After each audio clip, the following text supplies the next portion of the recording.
Hare Krishna. Let's settle down. If you're listening to the class, we'll start with a little bit of kirtan. Jayo Radha Madhava Kunja Bihari. Jayo Radha Madhava Kunja Bihari. Jaya Gopi Jana Vallabha Girivaradari. Jaya Gopi Jana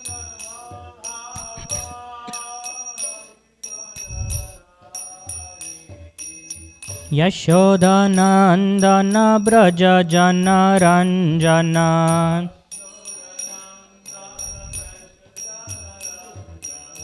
Yashoda Nandana Braja Jana Ranjana. Yamuna Tira Vanachari.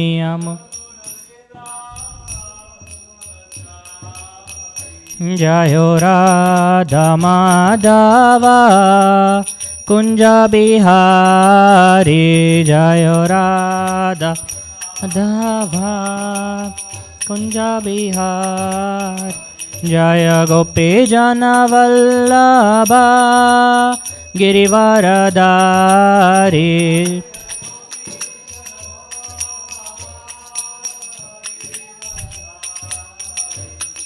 Yashoda Nandana Braja Jana Ranjana. Yamuna Tira Vanachari. Hare Krishna Krishna Krishna Hare Hare, Hare Rama Rama Rama Hare Hare.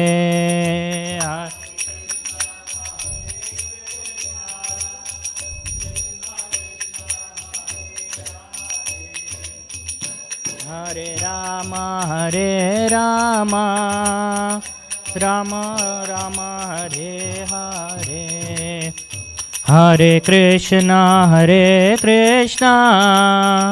Krishna Krishna Hare Hare, Hare Rama Rama Rama Hare Hare.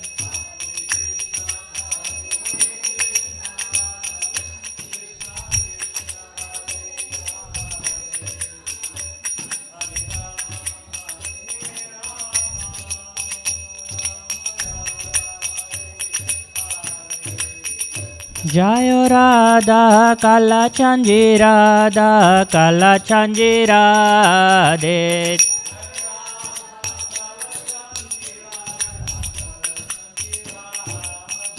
Jayo Prabhupada Jayo Prabhupada Jayo Prabhupada Jayo Prabhupada Jayo.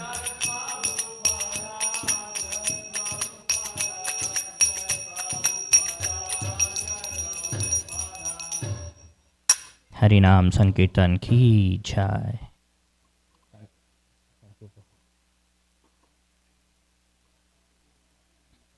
Hare Krishna, dear devotees. Is there anyone here for the first time to Shishi Radha Kalach? You're here for the first time? Very nice, wonderful. Welcome to Shishi Radha Kalachandji Dham. Yes, it's amazing. And then you have the great fortune to take darshan of the giant Jagannath deity. We are having the Rath Yatra tomorrow, Festival of Joy at Clyde Warren Park at 11 a.m. So you're all kindly invited. The Rath Yatra starts around 12:30, and then we'll have cultural programs, prasadam stalls, and yoga booths, and gift shops, and everything. We have a huge concert tomorrow evening at 7 o'clock by the famous band Mayapuris. So it's going to be an amazing day. Please, you're all most welcome to participate.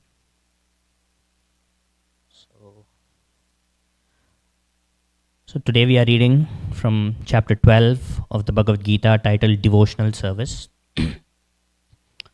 We are reading text 8. I can't see anything. Okay. Mayyeva mana adatsva mayi buddhim niveshaya nivashishyasi mayyeva ata urdhvam na samshayaha. Word-to-word translation. Mai, upon me. Eva, certainly. Manaha, mind. Adatsva, fix. Mai, upon me. Buddhim, intelligence. Niveshaya, apply. Nivasishyasi, you will live. Mai, in me. Eva, certainly. Atah urdhvam, thereafter. Na, never. Samshayaha, doubt. Translation and purport by His Divine Grace A.C. Bhaktivedanta Swami Srila Prabhupada Ki Jai. Translation. Just fix your mind upon me, the Supreme Personality of Godhead, and engage all your intelligence in me. Thus, you will live in me always without a doubt. Purport. One who is engaged in Lord Krishna's devotional service lives in a direct relationship with the Lord. So there is no doubt that his position is transcendental from the very beginning. A devotee does not live on the material plane. He lives in Krishna. The holy name of the Lord and the Lord are non-different. Therefore, when a devotee chants Hare Krishna, Krishna and his internal potency are dancing on the tongue of the devotee. When he offers Krishna food, Krishna directly accepts these eatables, and the devotee becomes Krishna-ized by eating the remnants. One who does not engage in such service cannot understand how this is so, although this is a process recommended in the Bhagavad Gita and in other Vedic literatures. So we'll say the Mangalacharan prayers and then go into the class. Om Ajnanantimirandasya Jnananjana-shalakaya Chakshurunmilitam Yena Tasmai Shri Gurave Namaha.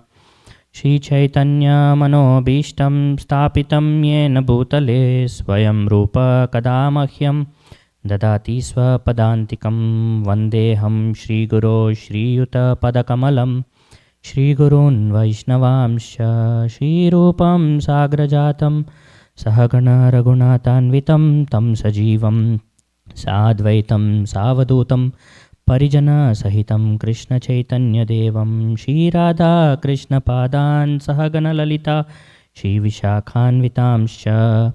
He Krishna Karuna Sindho Dinabandho Jagatpate Gopesha Gopika Kanta Radha Kanta Namostute.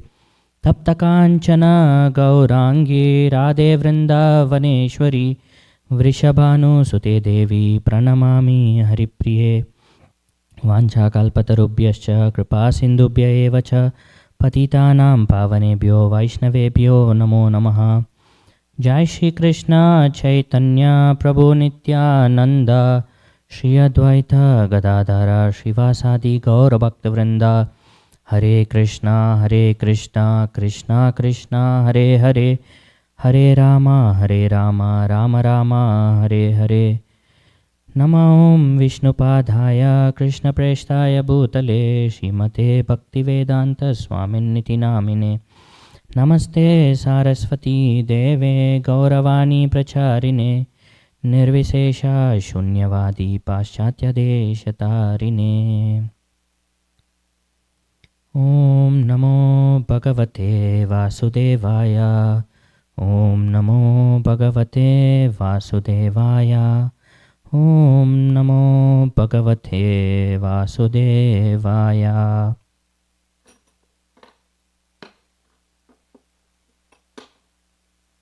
Okay, let's go into today's class. But before we discuss today's verse, I would like to give a short recap of what has been happening so far. So in the 10th chapter of the Bhagavad Gita, Krishna talks about his vibhutis, his opulences, right? So for the whole chapter, he describes how he's the best of everything. So this is a way for us to remind ourselves of Krishna, whenever we see things in this world, right? So Krishna says, of trees I am banyan tree, right? Of mountains I am Meru, of peaks I am Himalayas, right? So every time we see a tree, we can think, oh, Krishna has said of trees he is the banyan tree, right? Krishna says, Rasoaham apsukaunteya. Every time he says, I'm the taste in water. So we drink water throughout the day so many times, right? Every time we drink some water, we can think of Krishna. Oh, Krishna is the cause of the taste in this water, right? So he says so many things. He says, I'm the sun, I'm the moon of generals, I'm Kartikeya, right? So many things. And this is to theoretically prove that Krishna is the Supreme Personality of Godhead. But then in the 11th chapter, what happens is Krishna shows his universal form, right? So this is specifically for the people of Kali Yuga, right? We are in Kali Yuga right now, and the people of Kali Yuga have limited lifespan, limited intelligence, limited time. Everything is limited in Kali Yuga, and people are more prone to understanding things practically than theoretically, right? So after telling his vibhutis theoretically in the 10th chapter, Krishna shows his universal form and proves practically that he is the Supreme Personality of Godhead. And this is mainly for Kali Yuga because in Kali Yuga we see so many people cheating the common public, right? Saying that they are God or they are an avatar, and we have so many of these people, and a simple test is for us to ask them, can you show your universal form please? And if they are unable to do so, then they are not the Supreme Personality, right? They are not God. Only Krishna could display the universal form, right? And even then, Krishna showed this universal form only to two people. One was to Arjuna and the other was to Sanjaya, right? So and thus he proved both theoretically and practically that he is the Supreme Personality of Godhead. And then in this chapter, this is one of the most important chapters in the Bhagavad Gita. This is titled Devotional Service. In the first verse of this chapter, Arjuna asks Krishna, "Oh Krishna, there are mostly two kinds of people in this world who are transcendentalists. One are the impersonalists, and the others are the devotees, right? One who worships you in your personal form and the other who worships your impersonal form."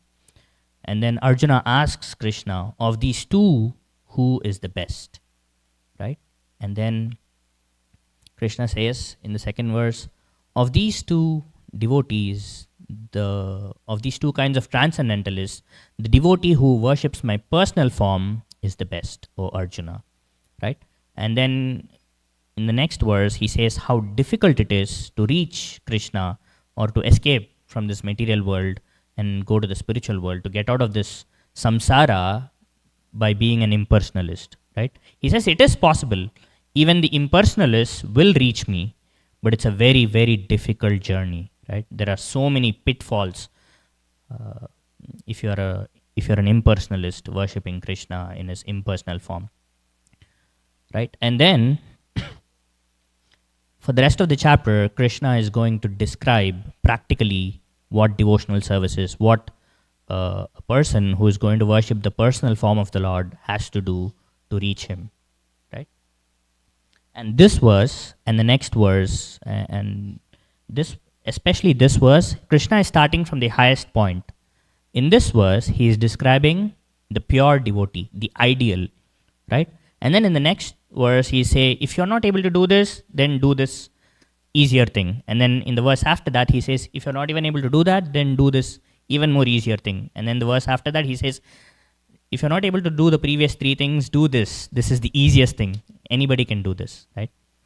So he's setting up the ideal standard in this verse, and then he keeps bringing down the standard so that anybody and everybody can worship Krishna in whichever stage they are in their bhakti, in their devotional life, right? So in this verse, especially, we in throughout the Gita, we can clearly see that Krishna is a person. We see so many of these translations and purports and commentaries of the Bhagavad Gita where people say that, oh, Krishna is just a normal human being, right? Whenever he's talking about his powers and his wonderful opulences, he's talking about the Brahman which is inside Krishna, right? But that is not the case. We can see in so many of the verses in the Bhagavad Gita where Krishna says, me, surrender unto me, think of me, do devotional service unto me, right? Like so many verses. But especially in this verse, Krishna says me 3 times, right? He's emphasizing. Why? Because Arjuna asked this doubt of Krishna, are the impersonalists better or are the devotees who are worshipping your personal form better, right? So here Krishna is emphasizing. He has already confirmed that the devotees are better, but here he is making it even more stronger, right? So in this verse he says me 3 times. He says, fix your mind upon me, engage all your intelligence in me, and thus you will always live in me, right? No doubt. Don't doubt it.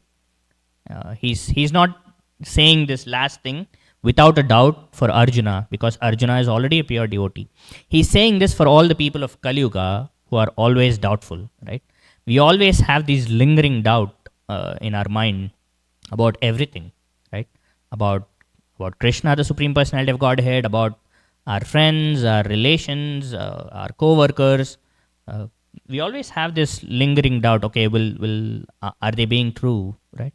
Are they really who they say they are? And to clear away all this doubt, Krishna is saying emphatically, think of me, right?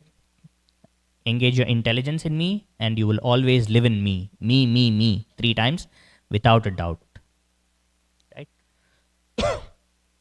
So Prabhupada says very nicely in the purport that anybody who engages in devotional service is in a relationship with the Lord, right? Because we treat Krishna as a person, right? And what is the most important thing that you can have with a person, right? It's a relationship. Everything material comes and goes. Like you can give me money, you can give me gifts, you can build a huge palace for me, you can buy me a car. All of this becomes trivial, immaterial if you don't have a good relationship, right? So the most important thing between 2 persons is the relationship. And we see here clearly in the 12th chapter of the Gita that Krishna is a person and he wants us to engage with him as a person in devotional service. So every time we engage in devotional service, we are engaging in a relationship with Krishna, right?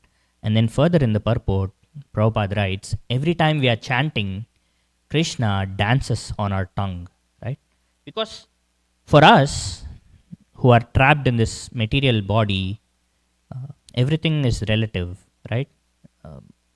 My name and myself are 2 different things, right? I can lift up this kartal and play the kartal, but my name cannot do that, right? I can talk to you, you can see me, but you can't do anything with my name. But Krishna is absolute. His name, his form, his senses, his qualities, everything is absolute and transcendental. There is no difference between the name and the named when it comes to Krishna, right? So when we are chanting, when we are saying the holy names of the Lord, when we are discussing about the pastimes of the Lord, when we are attending Aarti here, in every little activity that we engage in devotional service, Krishna is right there with us, right? Prabhupada says here, every time you chant Hare Krishna, Krishna is dancing on your tongue, right? We saw this in the last Friday class, that every time we are chanting, Krishna is right next to us. Chanting Hare Krishna, japa, or through kirtan, which is congregational chanting, is a way to develop our relationship with Krishna. How do you deepen your relationship with someone, right? By spending quality time together. Every time we chant, we need to focus. We need to understand that Krishna is sitting right next to us because his name and his form are non-different. And it irritates even us if we are talking to someone and they are not paying attention, right? If they are on their phone, or if they're looking somewhere else, and then we say, hey, I'm talking to you, can you please look at me at least? Even if you're not listening, at least try to act like you're listening, right? So half the time someone is talking and we are looking at them, but we are in a faraway land imagining something else, and then they would have to repeat these things twice. And there's this famous study where it says that in a day, I don't know the exact number, in a day it says men speak 4,000 or 5,000 words and women speak 10,000 words. And this is not because women are more talkative, it is because women talk to men and women have to say everything twice, right? So women speak twice the number of words that men speak because men don't listen as well as women. And this is very common in the material world, right? But it irritates us. It causes frustration in relationships, and this is one of the most important reasons why relationships break down. It is because we don't listen to each other with attention, right? The same applies to Krishna because he is also a person, right? And when we are chanting Hare Krishna, Krishna Krishna, Hare Hare, Hare Rama, Rama Rama, Hare Hare, and if you're not attentive, if you're not thinking of Krishna, if you're not thinking of his different forms, his different pastimes, his different leelas, right, his different devotees, then we are not paying attention to Krishna, and the relationship will not develop. So we could mechanically chant for years together, and our bhakti will not improve, right? It would stay the same. But if you start chanting attentively, that's what Bhaktivinoda Thakur prescribes. Attentive chanting is the most important thing in devotional service, right? There are two kinds of chanting. One is japa, which we do personally with beads, and the other is congregational chanting, right? No matter if you're doing japa or if you're doing congregational chanting, attention is really important, right? When we're doing japa, it's easy for our mind to travel everywhere. That is when we think of all kinds of thoughts, right? We'll think of new business ideas. We'll think what to do for lunch tomorrow, what to do for what to cook tomorrow, and all kinds of things. All kinds of things will start running in our mind, and we totally lose focus. But it is important that we bring back the focus back on Krishna's names. And similarly, when we are chanting, it's really easy to get lost in the vibe of the moment, right? So there's wonderful kirtan going on. There are a couple of mridanga players playing very nicely. There's kartals, and everybody is dancing and everybody is singing loudly. And it is really easy to zone out, right? In all this sound and the situation. But it's really important for us to bring our mind back, right? So this is what Krishna means by engage your intelligence in me, right? All the time, 24/7, 365 days, right? When you're chanting and your focus goes away, then it is your intelligence that needs to bring your mind back, saying, hey, you're chanting the holy names of the Lord. The names of the Lord and the Lord are non-different, and the Lord is sitting right next to you, and you're not focusing, right? Your relationship is deteriorating. So you need to bring your mind back onto the holy names of the Lord, right? So that is one way to use our intelligence, right? In building this relationship with Krishna. But also in this verse, Krishna says, just fix your mind upon me and engage your intelligence in me, right? All the time, 24/7, 365 days, right? How difficult it is for us, especially for us who are in the Grihastha ashrama, right?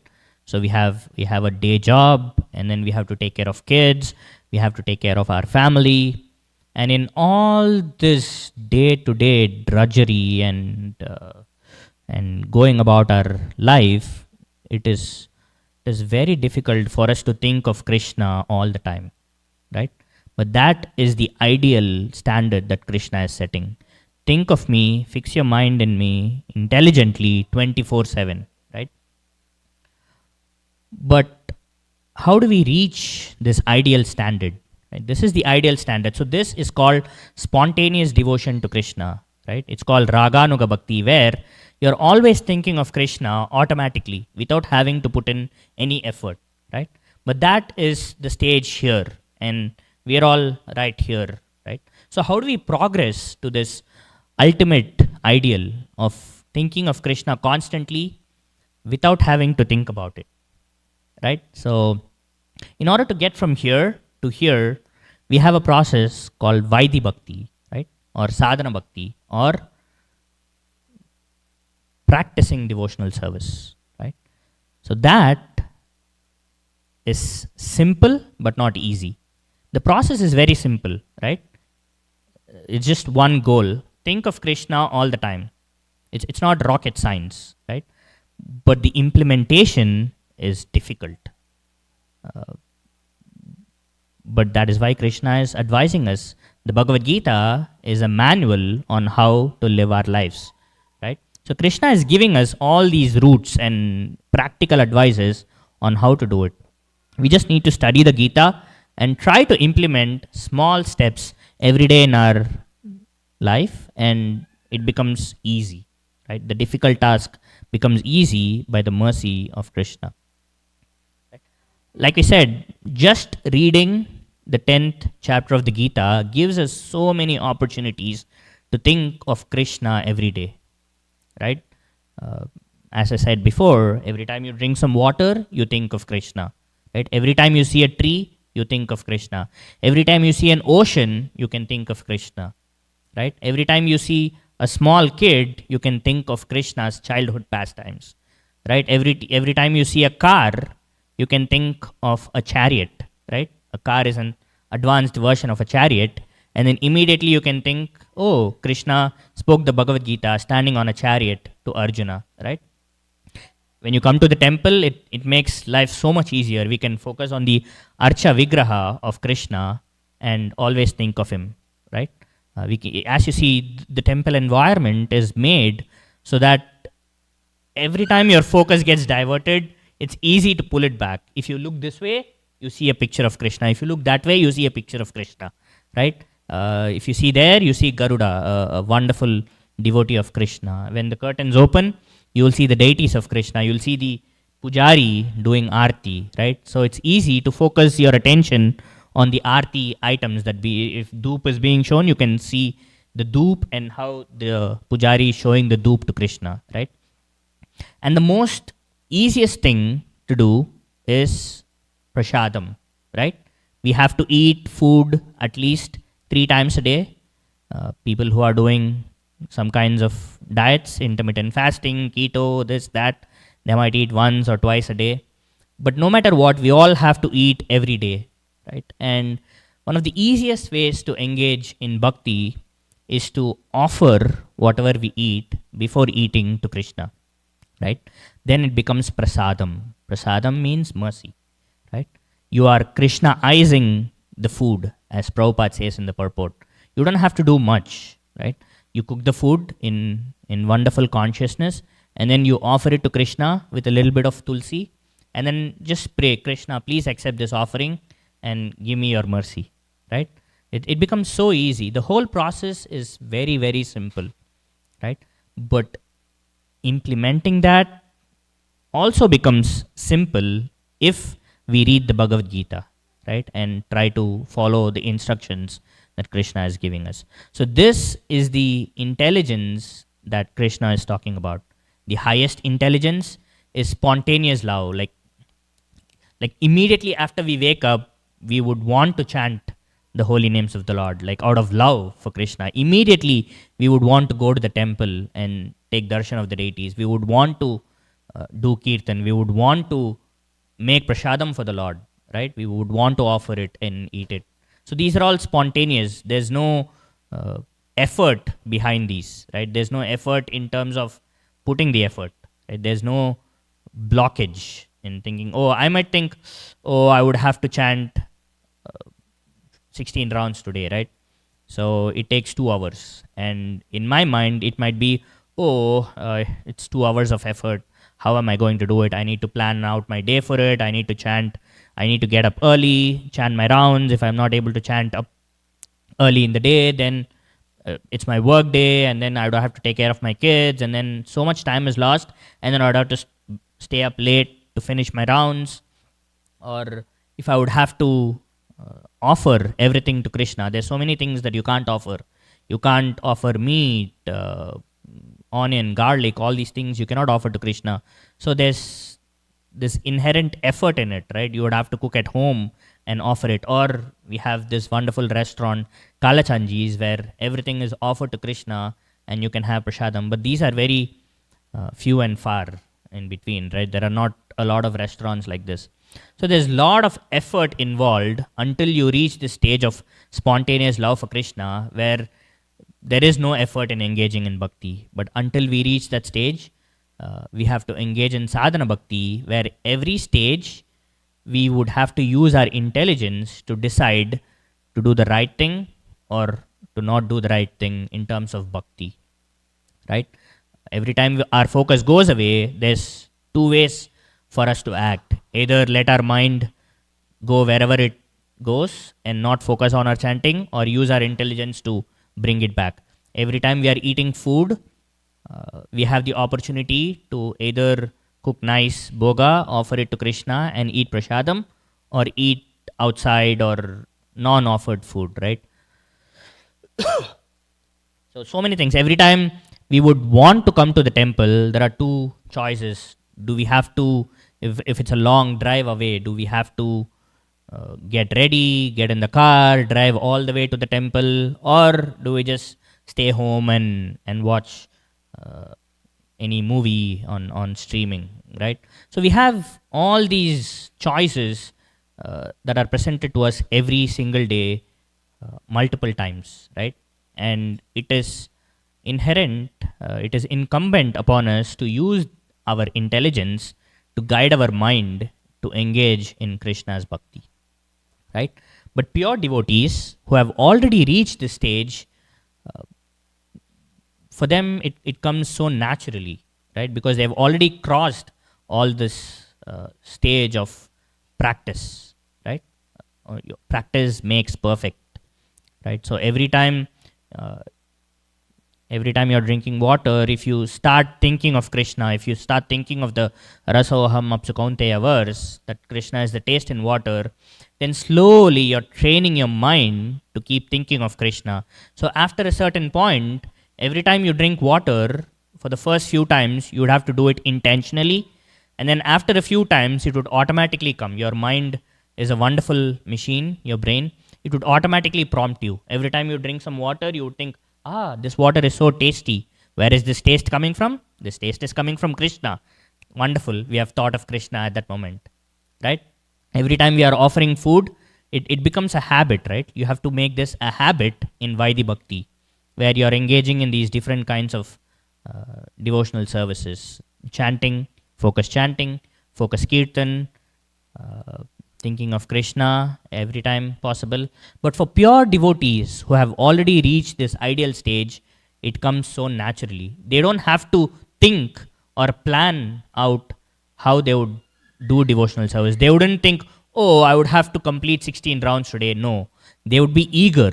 They would do 64 rounds. Instead of chanting for 2 days, they would want to chant for 16 hours, right? Instead of even thinking of having outside food, they would always think of having prasadam, right? Instead of thinking, would I have to go to the temple today? They are always eager to go to the temple, right? Their home itself becomes a temple. They try to have deities at home, so they worship the deities. They can take a look at the Archa Vigraham of the Lord anytime they wish, right? And also, they try to make use of each and every single thing in this material world in Krishna's service. So that is the difference between a pure devotee and a practicing devotee, right? Who is trying to get to this standard of Shuddha Bhakti, right? This microphone could be used in so many different ways, right? We could use this to sing karaoke. We could use this to do any kind of thing, record a podcast, do so many kinds of things. But when this mic is being used to sing Krishna's bhajans, when it is used to talk about the scriptures, right, of the pastimes of the Lord, this mic becomes transcendental, right? This mic stand becomes transcendental. The money that we earn, if we donate a little bit of it in Krishna's service, the entire salary, the entire job becomes transcendental, right? Our car, we use it every day. We go shopping, we go to work. But if we use it in Krishna's service for once, right? If we are buying vegetables and we are offering it to the Lord, then the use of the car becomes transcendental. It is no longer material anymore, right? So this is how pure devotees transcendentalize every material thing.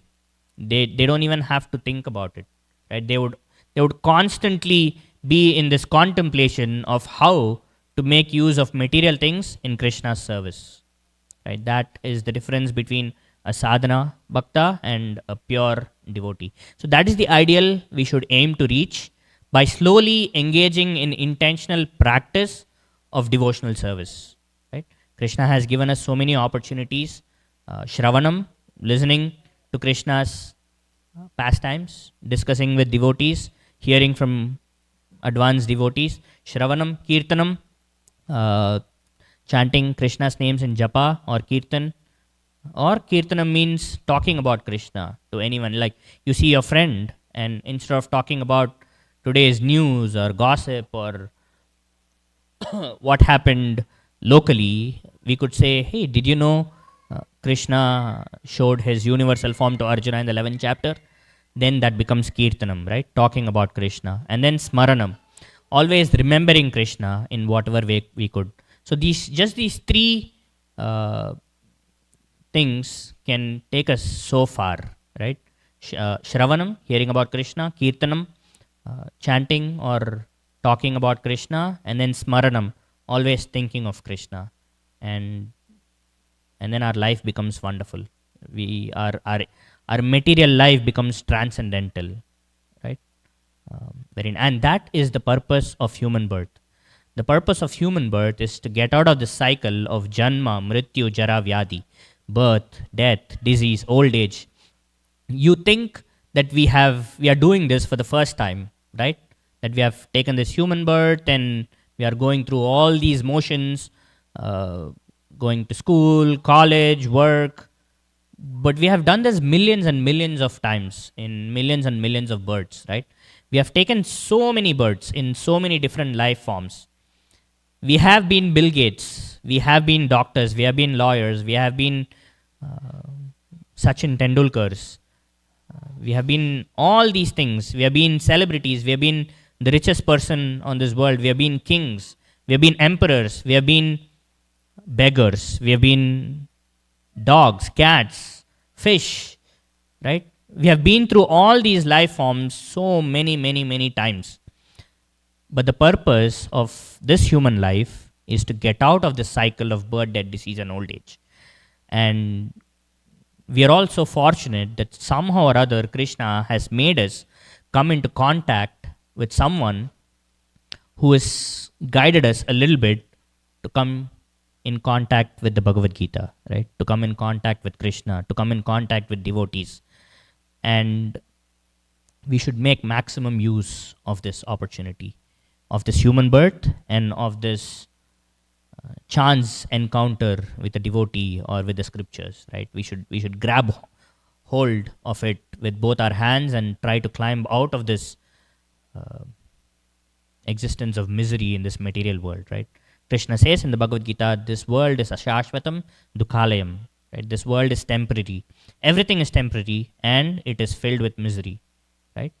Only by engaging in devotional service can we make this world less miserable and get out of this world. And then Krishna says, thus you will live in me.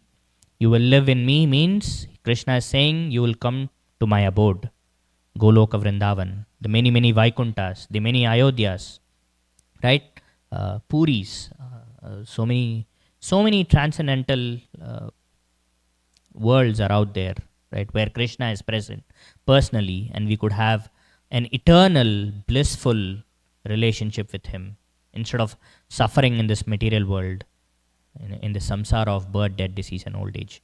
So that is the purpose of human life, and we should strive every day, at least a little bit, uh, to advance ourselves and get out of this material world. Okay, that is all I have. Any questions, comments, corrections? Okay, Hare Krishna.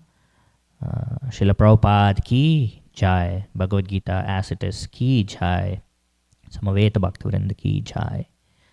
Just a reminder again, we have the Rath Yatra tomorrow at Clyde Warren Park. Jagannath Rath Yatra at Clyde Warren Park at 11 a.m. tomorrow. So all are invited. It's going to be wonderful. Please don't miss it. There's like at least 5,000 to 10,000 people more probably attend every year, and it's a wonderful celebration. So please don't miss it. Lord Jagannath is the most merciful deity, right? All the other deities we would have to come to the temple to take darshan, but Jagannath is so merciful that he is coming onto the streets and he is giving darshan to everyone, right? People who want to see him, people who don't want to see him, people who like him, who don't like him, who are for him, who are against him. He is so impartial and merciful. He is giving darshan to everyone, and it says in the Shastras that if you take darshan of Jagannath on his Rath, on Rath Yatra, then there is no more birth for you, right? So please make use of this golden opportunity and attend the Rath Yatra. Hare Krishna.